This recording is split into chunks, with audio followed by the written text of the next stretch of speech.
From Luffy's strangest form to the most powerful form in anime, these are all of Luffy's power forms explained. And first, we gotta talk about Luffy's most overpowered form, because this form was so powerful, we've only seen it once. See, Luffy got himself into some trouble and ended up in a Davy back fight, which means if Luffy loses, they'd have to give up a whole crew member. But to help win the fight, Usopp gave him a secret item that would make Luffy's punches deadly.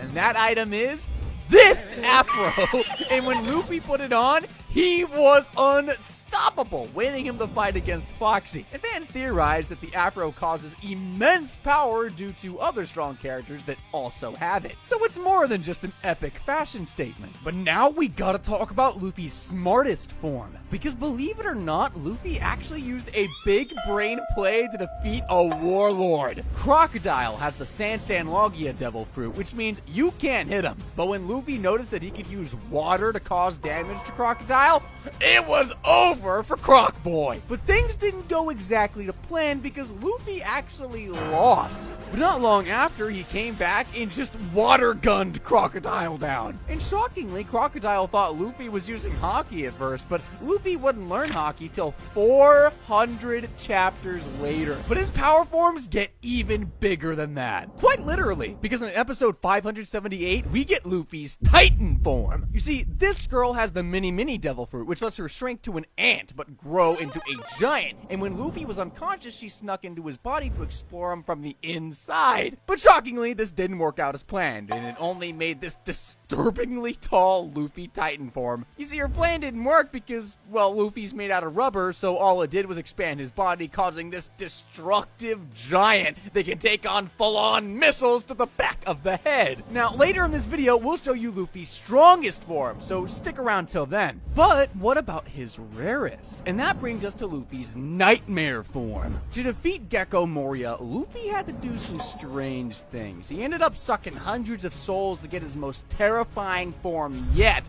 turning him into this blue, buff, and very unhappy monster thing. And many fans speculate that this might be one of Luffy's strongest forms yet. They might be right, because he was actually able to defeat this giant zombie all by himself in just under 10 minutes. But sadly, we'll probably never see Nightmare Luffy ever again. But we'll definitely see this next form return, because people never see Nightmare Luffy ever again. But we'll definitely see this next form return, because people are calling this the most annoying power form in Luffy's arsenal. When the crew was battling on Sky Island, Luffy had an interesting battle with Enel. You see, Enel ate the Rumble fruit, which is a Logia Devil fruit that turns the user into a lightning human. And so Enel was putting his full power into his attacks. Luffy just stood there and took it like a champ. This is because rubber doesn't conduct electricity. So Enel's attacks on Luffy were completely pointless. I mean, just look at this fluid movement from Luffy, dude. And because of this, fans online started calling this Luffy's plot armor form. Like, it's not official or anything, but like, it might as well be. Because if you think about it, it kind of definitely is his plot armor form. But now we're getting into the meat and potatoes, for this next form needs no introduction as it's one of Luffy's first ever forms. If we go all the way back to 700 chapters in the Enies Lobby arc where Luffy and his crew are trying to save Robin, but Blue Ano, a CP9 member, is standing in their way,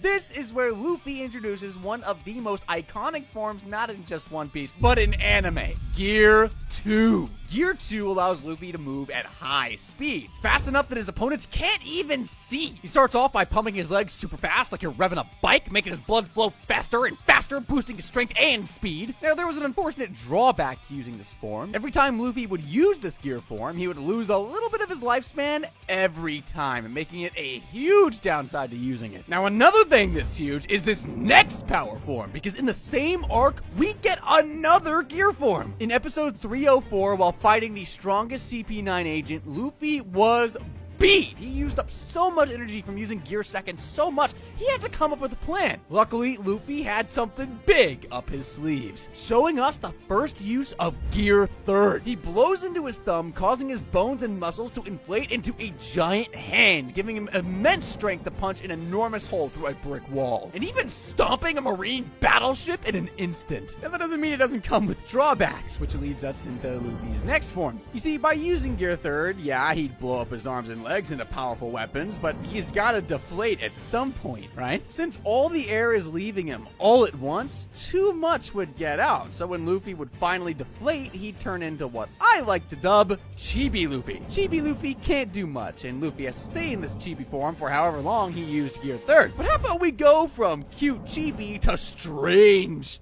not chibi? This is a form I bet you don't remember. You see, during the Impel Down arc, when Luffy was trying to save Ace in jail, Luffy found himself going up against the Chief Warden. And since he has the Venom fruit, which causes him to control deadly toxin, Luffy couldn't touch him without getting poison all over him. So to solve this, Mr. 3 coated Luffy's feet and hands with clay that not even the venom could get through, helping Luffy fight off Magellan without taking any serious damage. We all know how that turned out before, but if you look closely, you can see that the shape of Luffy's hands are in the shape of boxing gloves, creating the name for this special form, Champion Luffy. Now, next up is Luffy's hockey forms, which is where things start getting serious. During the 2-year time skip, Luffy learned all 3 types of hockey: Observation, Armament, and Conquerors. The first one he learned was Observation Hockey, and Luffy uses it to see attacks coming before they even happen, which is super helpful in dodging them. It's like having a 6th sense or a cheat code in a game. As for Armament Hockey, it's like having invisible armor or turning your body into straight up steel. When Luffy fights, he can use this hockey to make his punches super strong and even protect himself from getting hurt. It's perfect for battles where Luffy needs a little extra oomph in his punches, or when he needs to defend against really oomphy attacks. Now for Conquerors, think about being so strong that when you walk into a room,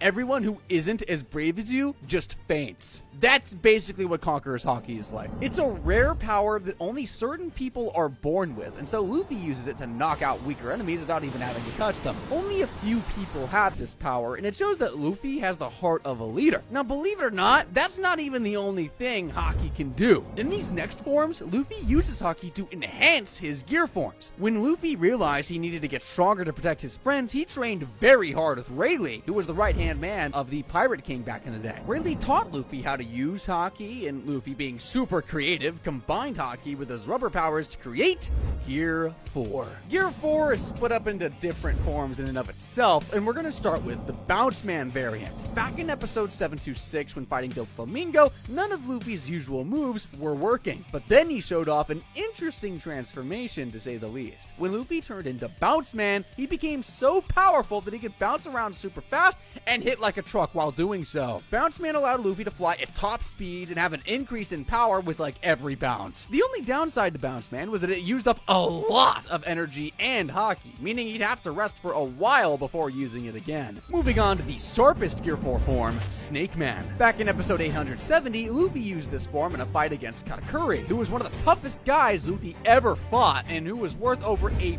billion berries. Katakuri specialized in Observation Hockey, which gave him the power of Future Sight, as mentioned previously, meaning he knew Luffy's every move before he even made him, which made him super hard to hit, as you can imagine. So Luffy, holding his own trump card, used Snake Man to make its attacks unpredictable and super speedy. The only downside to Snake Man was that it left Luffy's body vulnerable to any other attacks. But this last Gear 4 transformation will make you fracking piss yourself!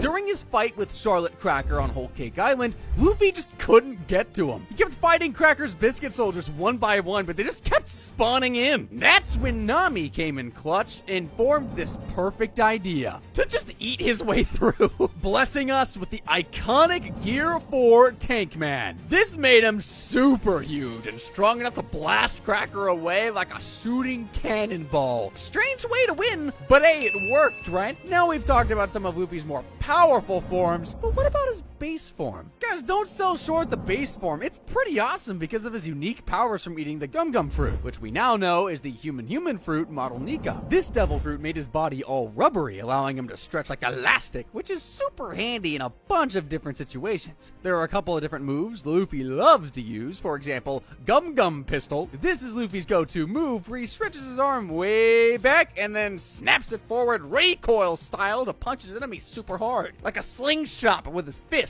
A fist shot. a sling fist. There's also Gum Gum Balloon, where Luffy puffs his body up to bounce back attack, sort of cushion a fall. And his strongest base form attack, Gum Gum Bazooka, where Luffy stretches both arms way back, then launches them forward to double punch his enemies. Imagine getting hit by 2 cannonballs at once. You wouldn't survive the first ball, surely not 2. That's what it feels like. Luffy has used his base form in countless fights, relying on his creativity with his rubber abilities to outsmart and, more importantly, outpunch his opponents. From battling Marines to clashing with pirates like Buggy the Clown and Arlong, Luffy's base form has been enough to see him through a lot of early challenges. But even heroes face setbacks, and Luffy is no exception. His rubber powers couldn't save him every time. For example, the first time Luffy met Smoker, a Marine with smoke powers, go figure, Luffy couldn't even touch him because of Smoker's Logia-type Devil Fruit powers. He had to depend on his other form from earlier, the Plot Armor form. See, it's a real thing. Or when Luffy first encountered Aokiji, a Marine admiral with ice powers. Luffy was completely outmatched and defeated, showing that there was a huge gap in their strengths. But Luffy's base form shows us that being a hero isn't just about having the strongest powers, it's about never giving up, no matter how tough the enemy is. Now, before getting into Luffy's strongest form, which all of you probably came here for, make sure you subscribe for more epic One Piece content like this. At last, the next form that literally broke the anime community,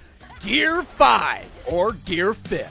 A game-changing power-up for Luffy where his already rubbery body gets even stronger and he can do some pretty wacky stuff, like changing the world around him to act like rubber too. This power comes from the special fruit he ate as a kid, the Hito Hito no Mi, Model Nika. But it's like he found a hidden feature nobody knew about, like an actual cheat code. He figured out how to use Gear 5 during the most epicest of showdowns with Kaido. But what ended up happening is Luffy actually lost and basically died. But not long after, you can hear the drums of liberation.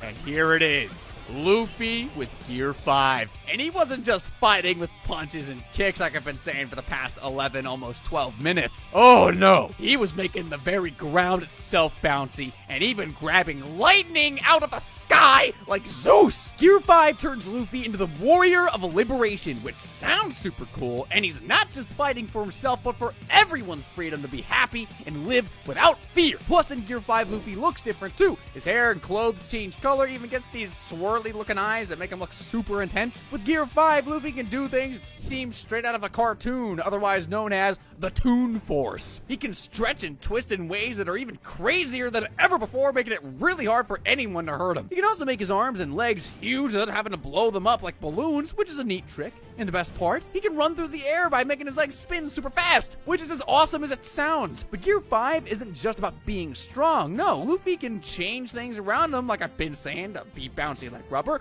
which is very handy in a fight, to say the least. He even bounced back a super powerful attack from Kaido, using the roof like a trampoline. And if someone tries to eat him, Luffy just makes them all stretchy and bouncy inside, which is disgusting but cool at the same time. Even though Gear 5 is super powerful, it's not something Luffy can use all the time, and uses up a lot of energy, more than any other form, and after using it, Luffy gets super tired. Like Gear 2, draining his lifespan. But of course it's worth it, because with Gear 5, he can take on the toughest of enemies and protect his friends, showing everyone that he's a true hero. Now, did you know that we already know what Luffy will look like when he finds the One Piece? Well, Oda actually drew Luffy if he found the One Piece, and he looks crazy strong. But then again, he also drew him if he didn't find the One Piece, and that's just sad. But that is by and large not even close to the saddest thing in One Piece. Click this video right here if you want to see all the saddest backstories.